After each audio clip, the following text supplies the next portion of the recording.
여러분들은 혹시 필코노미란 이야기를 들어보셨나요? 우리의 감정을 이야기하는 영어 feel과 경제를 뜻하는 economy를 합성한 말로 이 감정을 관리하거나 개선하는 데 돈을 쓰는 현상을 말한다고 하더라고요. 코로나 이후로 가속화된 그 만성적인 불안, 우울감, 탈진, 번아웃이 일상화되면서 사람들은 스스로의 정신건강과 감정 안정을 가장 시급하게 해결해야 할 문제로 인식하게 되었다고 합니다. 따라서 고가의 심리 상담이나 명상 앱 구독, 취미 클래스, 또 소확행이라고 소소하지만 확실한 행복을 주는 물건을 구입하는 등 기분을 돈으로 사는 모든 행위가 이 필코노미에 해당한다고 합니다. 그리고 이런 현상들의 핵심은 사람들이 내가 돈을 쓰면요, 나의 감정적 고통이 해결될 것이라는 환상을 가지고 있다는 점이라고 말을 하더라고요. 얼핏 보면 세상에 없던 일이 갑자기 생긴 것처럼 보일 것 같아요. 그런데 제 눈에는 수천 년 인류의 역사에서 단 한 번도 사라진 적이 없는 똑같은 레파토리로 보였어요. 이걸 옛날식으로 표현을 하면요, 기분 낸다고 그랬겠죠. 기분파라는 표현도 썼었고요. 옛날에는 놀 줄을 몰라서, 아니지, 놀거리가 다양하지 않아서 남자들은 그 술집에 가서 계집을 끼고 기분을 냈고요. 아이들도 그 나름의 방법을 찾아서 기분 내는 짓을 했었어요. 새로 옷도 사고 신발도 사고 하는 것들은 기분 내는 일이 아닌가요? 요즘 세태가 하도 신조어를 만들어야 마치 세상에 없던 것을 하는 것 같고 앞서가는 것 같고 남다른 것을 하는 것 같고 해서 너도 나도 신조어를 만들어내지만 그 깊은 내면을 살펴보면 정말이지 하늘 아래 새로운 것은 없다는 말이 딱 생각이 납니다. 다만 그 본질은 변하지 않는데 겉으로 드러나는 것들은 세상이 변하는 만큼 또 달라지기는 하죠. 3000년 전에도 젊은이들을 보면서 노인네들은 아이고 말세라고 하고 망조가 들었다고 했었어요.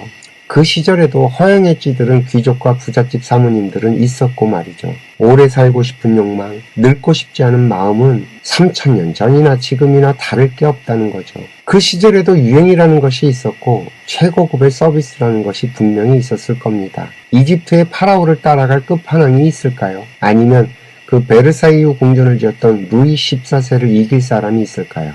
그럼에도 불구하고 머리 좋은 인간들은 계속해서 새로운 이름을 만들어서 마치 세상에 없는 서비스를 제공하는 것처럼 호객행위를 하고요. 또 머리에 허영으로 가득 찬 호구들은 여지없이 돈을 싸들고 자신들의 허영을 채우러 갑니다. 서로가 한 쌍인 셈이지요. 늘 그렇잖아요. 도둑과 경찰이 한 쌍인 것처럼 말이죠. 요즘에는 그 리트리츠란 이름으로 고가의 명상 바람이 분다고 하더라고요. 또 프리미엄 코칭이라고 해서 개인의 삶 전체를 설계해 주거나 잠재력을 끌어올려준다는 1:1 맞춤형 프로그램도 있다고 합니다. 그 아이들 과외를 어려서부터 돈으로 1:1 컨설팅 하는 게 있더니만 이제는 어른들도 1:1 컨설팅을 하는 걸 보면 누군지 제법 실력이 있나 봅니다. 아니면 누군지 지독하게 멍청하거나 말이죠. 아니, 인생이 1:1로 컨설팅이 되는 일이었으면 얼마나 좋을까요? 그 컨설팅을 해주는 그 사람조차도 자기 인생이 어떤 건지 잘 모르는 중생일 텐데 중생들끼리 참 쌍으로 잘 논다는 말을 하고 싶지만 이것도 들어줄 사람이 없네요. 아무튼 이런 일이 있대요. 그래서 이 필코노미 현상이 특별할 건 없지만 제가 주목하는 건 젊은 친구들의 방황이었어요. 나이 든 사람이야 살 만큼 살았으니까 자기들이 알아서 할 문제고 제가 참견할 문제도 아니고요. 또 얘기한다고 말을 들을 사람들이 아니라서 에이구 하면서 그러려니 할 텐데 이 젊은이들의 방황이 길어지고 있다는 말을 듣게 되면 어른으로서 참 마음이 좋지 않더라고요. 제가 얼마 전에 어른이 뭐냐고 물어오길래 이 어른은 할 얘기가 있는 사람이지 않겠냐고 하는 쇼츠를 만들어서 올렸던 적이 있어요. 그래서 오늘은 요즘 사람들이 제일 관심을 쏟고 있는 필코노미 현상을 보면서 우리 인간들이 왜 이렇게 방황을 하고 헤매는지에 대한 이야기를 좀 해보려고 합니다. 앞에서도 말씀을 드렸지만 인류 역사 이래로 인간이 방황을 하지 않았던 적은 단 한 번도 없습니다. 이건 인류의 숙명이에요. 그럼 이런 방황은 어떤 사람들이 하느냐?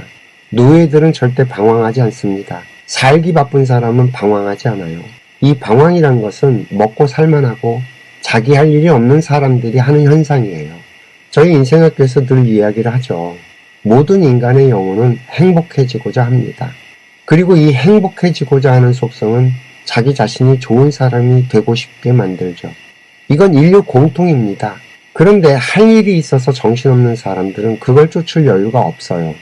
그리고 인류 역사 속에서 대다수의 사람들은 노동을 해야 하는 노예이거나 노예와 가까운 상태로 살았습니다. 다시 말해 환경이 뭔가 이상적인 걸 쫓을 만한 상태들이 아니었다는 거죠. 그 덕분에 고대 그리스의 자유인들은 이상을 쫓고 철학을 만들면서 이 세상에 생각의 씨앗을 심는 일을 할 수 있었던 거예요. 그나마 할 일이 있을 땐 괜찮아요. 정복전쟁도 할 일이라고 보면 다들 나름 열심히 살았던 거죠. 그럼 현대인들의 필코노미 현상에서처럼 외로움이나 정신적 안정을 해결하려는 현상들은 어떤 사람들이 하겠냐는 거죠. 정말 등 따시고 배는 부른데 먹고 할 일이 없는 나날들이 길어지다 보면 찾다가 별의별 지랄을 다 하게 되는 겁니다. 이걸 저희 인생학교에서는 한마디로 영혼의 허기라고 부르고요. 우리의 몸은 배가 고프면 음식을 먹으면 해결이 되죠. 그런데 이 영혼의 허기는 그런 걸로 채워지질 않아요. 이 비물질의 에너지인 영혼은 오직 비물질의 에너지로만 충전이 가능합니다. 즉 새로운 지식과 정보들이죠.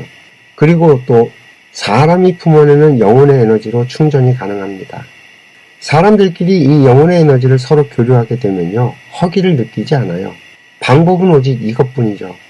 그래서 필코노미 현상에서도 가장 눈에 띄는 게 요즘 젊은이들 사이에서 유행하는 러닝크루 현상이었어요. 단순히 외로워서가 아니라 우리 영혼의 허기가 새로움을 쫓고 다른 사람을 찾게 만드는 거죠.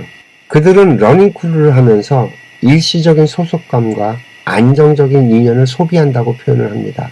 고가의 러닝화, 스마트워치, 기능성 의류 같은 기분을 좋게 해주는 소비가 필수적으로 따라 붙고요. 이것을 다시 SNS에 인증 올림으로써 나의 건강한 삶이라는 외부의 인정을 받으려고 한다는 건데, 저는 이 소비라는 단어가 눈에 딱 걸렸어요. 이 돈도 에너지고요. 나의 시간도 에너지입니다. 내 에너지를 쓰는 거죠.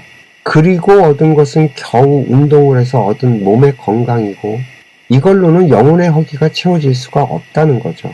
우리 영혼의 허기는요, 사람들을 만나면서 함께한다는 행위, 그리고 그 사람들 속에서 사람들이 뿜어내는 활기 같은 이 영혼의 에너지, 그리고 SNS에서 사람들이 나에게 보내주는 응원, 관심, 이런 영혼의 에너지 같은 데서 채워지는 거예요. 이해가 좀 되시겠어요? 이 현상을 볼 때 우리들은 너무 우리들의 몸에 포커스가 맞춰져 있어서 이 본질이 보이지 않는 겁니다. 인간을 생각할 때는 항상 영혼의 관점에서 풀어가야만 모든 것이 이해가 되거든요. 같은 원리로 어른들의 지적 허영과 노화를 피하고 싶은 환상이 만난 게 바로 리트리츠라는 이름의 고가의 명상과 프리미엄 코칭인 셈이죠. 이것도 영혼의 허기예요. 벌써 이미 세상은 살기가 좋아져서 배가 고픈 사람은 없잖아요. 그런데도 맛집을 찾아다니는 참 기이한 현상이 사라지질 않습니다. 왜 그럴까요? 내 영혼의 허기를 내 몸의 허기로 착각을 하고 있다는 거죠. 지금 전 세계 지성인들 사이에서 불고 있는 이 명상의 바람도 똑같아요. 실리콘밸리 같은 곳에서 과도한 업무로 인한 스트레스를 해소하기 위해서 도입된 명상이 지식인과 기술 엘리트층에서 유행을 타면서 마인드풀니스 같은 수백만 원짜리 코스로 발전이 된 건데, 참 저 같은 사람의 입장에서 보면 지랄이 풍년이구나 싶어지죠. 그런 걸 보면 인도가 참 의외로 포장을 잘해서 잘 팔아먹어요. 요가도 그렇고 명상도 그렇고 말이죠.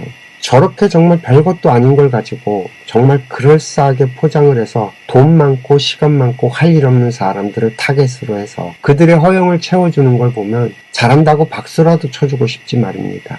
그렇게 해서 채워질 영혼의 허기였다면 벌써 몇천 년 전에 이 세상은 지상 천국이고 지상 낙원이 됐을 겁니다. 지금 우리나라에 불고 있는 명상의 바람이나 이 라이프 코칭 시스템 같은 것들은 저희 인생학교 같은 진짜들을 만나면 추풍낙엽처럼 사라지게 될 겁니다.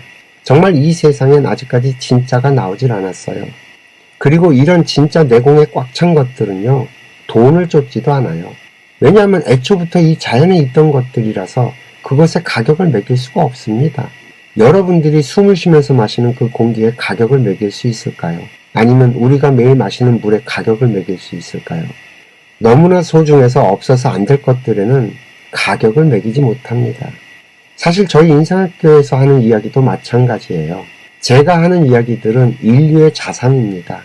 인간이 이 땅에 출현을 해서 희생 속에 만들어낸 에너지예요. 여기에다 어떻게 가격을 매기겠어요? 아이고 갑자기 원빈 떴네요. 얼마면 돼? 참 우픈 얘기입니다. 인생을 그리고 영혼의 에너지를 돈으로 소비하고 해결할 수 있다는 이 착각 말입니다. 이 영혼의 허기는 명확하게 비물질 에너지로만 채워집니다. 비물질 에너지는 우리 인간의 영혼이 만들어낸 비물질의 것들, 즉 지식, 정보 같은 것들과 사람과 사람이 부딪히면서 만들어지는 그 인간의 말, 눈빛, 그리고 따스한 체온 속에 들어가 있죠.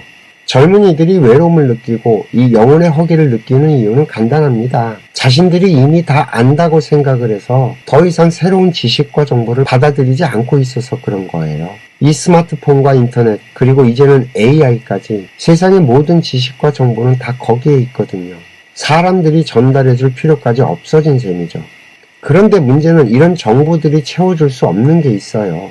바로 저희 인생학교에서 얘기하는 사람이 사람을 어떻게 대해야 하는지, 인간은 무엇이고 또 인생은 무엇이며 우린 무엇을 하며 살아가야 하는지 같은 이 세상을 대하는 태도는 그 어디에서도 가르쳐주질 않아요. 왜? 모르니까.